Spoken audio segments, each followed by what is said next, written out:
François d'Olympus Passion, ambassadeur Olympus. Donc j'ai le plaisir de vous présenter le nouveau Zuiko 100-400, donc qui équivaut à un 200-800 mm. Alors en même temps, j'ai profité d'être à la montagne pour préparer le stage bouquetin. Donc on a deux petits chevreaux là, qui nous tiennent compagnie, donc c'est vraiment un animal peu farouche et assez sympa à observer. Et en attendant, donc ce 100-400 Zuiko, il est idéal pour la photo animalière. Donc en fait on a ce zoom qui fait de 200 à 800 mm, vous voyez que quand totalement déplié, il prend pas beaucoup de place. On a un petit lock ici qui permet de bloquer, donc quand on a au portage l'objectif, il se déplie pas vers il se déploie pas vers le sol.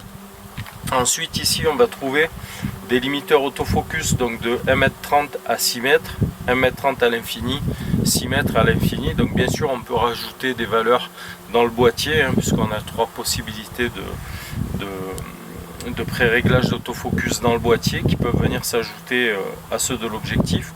On a le débrayage de l'autofocus qui est sur ce bouton. Et on a le bouton de stab ici. Alors le bouton de débrayage de l'autofocus, il est ici parce que ce Zuiko n'appartient pas à la gamme Pro. Donc on ne retrouve pas le clutch et la finition que l'on a sur les optiques Pro. Par contre il reste tropicalisé. Donc c'est quand même quelque chose de très bien. Et en termes de piqué, il est vraiment très bon, comme toujours les optiques Zuiko. Alors il pèse 1,4 kg. Si on enlève le collier qui pèse 200 grammes, on va gagner 200 grammes. C'est un collier de type Arca, donc c'est un côté assez pratique. Alors, photo animalière, photo de sport dans des conditions lumineuses, c'est génial. Grâce à la stab, on peut travailler quand même dans des conditions de basse lumière. Alors, au moment où j'enregistre cette vidéo, donc on n'est pas encore le 4 août, mais elle sera diffusée le 4 août. J'ai pas regardé toutes mes photos, mais je mettrai quelques photos qui illustreront cette vidéo avec les exifs, notamment la vitesse, puisque j'ai fait des photos en basse lumière. Et forcément, l'avantage de la stab, de l'objectif Zuiko qui s'associe au boîtier Zuiko, ça permet de faire des choses assez intéressantes. Dans ces valeurs-là d'objectifs, en dehors du Panasonic, je ne vois pas d'autres objectifs comparables en termes de focale. Il a, à mon avis, par rapport au Pana, déjà il a la compatibilité de la stabilisation, fait important. La deuxième chose qu'il a aussi par rapport au Pana, moi de ce que j'ai vu, c'est qu'il pique beaucoup plus. Le Pana, parfois il est mou, là il y a vraiment un super piqué. Encore une fois, je vais mettre des images en illustration, c'est assez bluffant pour une optique qui n'appartient pas à la gamme Pro. Voilà. Alors en plus, trouver une optique de cette amplitude de zoom à environ 1200 €, c'est quasiment presque l'affaire du siècle, on va dire. C'est un truc génial. Voilà, si vous faites de la photo animalière ou sportive, c'est vraiment un objectif à mon avis indispensable, qui s'ajoute au 75-300 puisqu'on n'est pas dans la gamme Pro, donc il est dans la continuité de cette optique, mais avec l'avantage de la tropicalisation, de l'amplitude focale et d'un piqué qui est très largement supérieur quand même. Je regarde le chevreau qui est parti parce qu'il y a mon sac qui est posé là, du coup j'ai un œil vigilant, c'est jamais si vous voulez aller manger des cornflakes, voilà, donc qui sont dégueulasses d'ailleurs. Donc au portage, les 1,4 kg, alors moi je bénéficie de ce petit système là qui s'appelle le Caricam, qui permet avec le sac à dos de l'accrocher. Du coup franchement au niveau effort à faire, c'est sur le portage, il n'y a rien à faire. Moi je trouve qu'il est vraiment très utilisable, il a cette compacité qui le rend très maniable. Donc voilà, je vous invite à aller l'essayer chez votre spécialiste le plus proche, parce que c'est une super optique. Voilà, quand on est vraiment, alors on va pas le comparer avec le 300 f4 parce que c'est à mon avis c'est complémentaire. Le 300 f4, du coup là j'aurais plus tendance à l'utiliser à l'affût parce qu'il a une ouverture qui est plus grande. Là on a une ouverture de f5.6.3, en sachant que le 6.3 on va l'avoir à partir de 300 mm et à 200 mm on va passer, donc 300 ça fait 600, et à 200 mm on va passer à 5.6, et avant on reste sur des valeurs de f5 si je me trompe pas, hein, j'ai regardé, je vous dis ça franchement, il y a eu l'orage cette nuit, je suis pas forcément super frais, mais en tout cas on est dans ces valeurs là, voilà. Et donc du coup le 300 f4 pour moi en complément de cet objectif, il est vraiment adapté à l'affût en basse lumière, et ça c'est vraiment le zoom hyper polyvalent en biobode, on se balade, voilà, là il y a des bouquetins, ben, ça permet de faire des zooms. Il y a un chamois qui est du côté là-bas là, qui est en train de brouter aussi, donc ça c'est super sympa. Bon, on a vu des petites marmottes mais on n'a pas eu le temps de dégainer. Je dis on parce que c'est mon neveu qui filme là derrière, donc voilà, ça c'est sympa. Et en attendant, voilà, c'est mon premier avis sur ce zoom qui est juste génial, qu'on a attendu un peu longtemps à cause du confinement.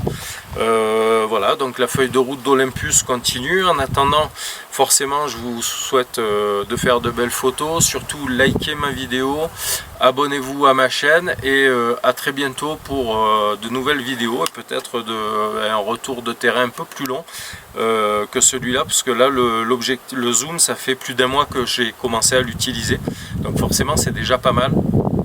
On est fin juillet, il sort dans une semaine, donc là, au moment où vous verrez la vidéo il sera sorti, parce que je diffuserai la vidéo le jour de la sortie, donc j'aurai un peu plus d'expérience et j'espère que je vais le garder encore un peu longtemps et m'éclater avec. Sur ce, à très bientôt, au revoir et merci. Voilà, en même temps j'ai fait la photo du petit chevreau à 800 mm, donc je suis à f800 à 6.3. Ah, alors là, je suis à 1000, je suis obligé de reculer un petit peu. Ouais, il se chamaille.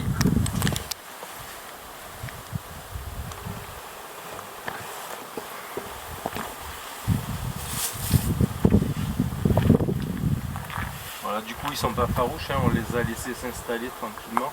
On n'a pas fait de bruit.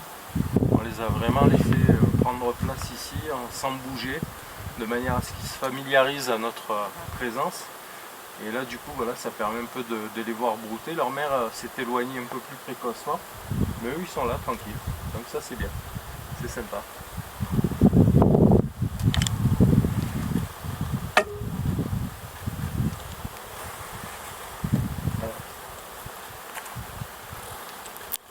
Alors là à 1000 je suis à F100, à 100 pardon, et du coup je suis un peu, il faut que je recule pour avoir le champ.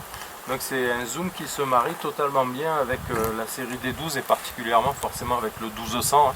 Avec deux objectifs on fait tout, donc ça c'est vraiment un truc d'enfer, parce que là à 100 mm je suis à peu près, vous voyez, j'ai été obligé de reculer pour les avoir dans le cadre, et je suis encore obligé de reculer pour avoir les deux. Voilà. Voilà. Alors je mettrai la photo en même temps des deux bestiaux qui sont de bons figurants. Voilà, bon après là pour la rando, moi j'ai pris le 1245 plutôt que le 1200 pour gagner du poids, hein, parce que ce 1245 là il est fabuleux, il est très compact, il ouvre à f4, c'est une optique pro, donc je fais une petite parenthèse, c'est pas forcément, il y a la maman qui revient là, donc du coup ça c'est top, elle est toute belle là.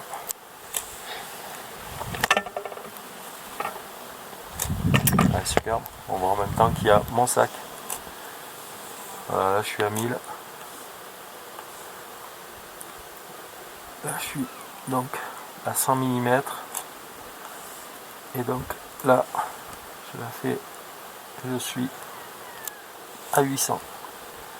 Voilà, là magnifique, la superbe allure, elle est vraiment très très belle. C'est un gros pied, alors en même temps n'hésitez pas à venir au stage approche au bouquetin, parce que c'est le genre de photo que vous allez pouvoir faire. Voilà, il faut juste un petit peu aimer marcher et un peu la rusticité.